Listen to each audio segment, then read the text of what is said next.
do you know what? I totally agree. It just reminded me of a conversation I had with somebody 2 days ago. They approached us about the CRMs, and they're firing all these questions. They've obviously done their research. As I say, a lot of people do the research before they reach out. But they said to me, "Will this system be right for me in 5 years' time?" I don't know. I think for me the key thing is you've got to choose the CRM that's right for you, and this goes to any system, but the system that is right for you now, and what's going to get you there, rather than what's right for 5 years' time. Yeah, it's funny that phrase. Just when you said 5 years, reminds me. I remember going to a petrol station in Reading about, well, it might be 5 years ago actually, and went in and I said to this guy that could he give me change for £20 note? I wanted to change it into 4 5s or something, and he says, "No, mate, we don't really do that because in 5 years' time it's going to be a cashless society." And I thought, I'm sure it is, but it isn't now, and I want some £5 notes.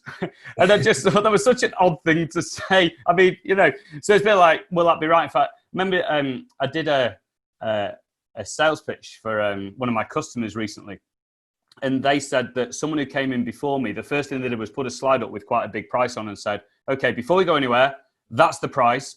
Does that scare anyone before we go into the meeting?"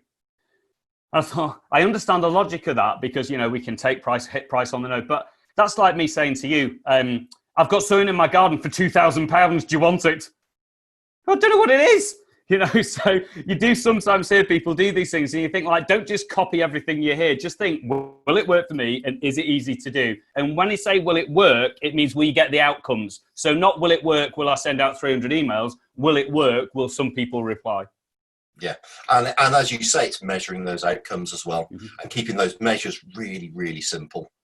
So one of the things we do is we do all the normal statistics, but we put hot, warm, and cool leads, and that's just based on engagement. So people can say, right, I've sent this email, I've got 30 hot prospects come from it. Those are the people I pick the phone up and speak to, or those are the people I target. It makes life a lot simpler for our users.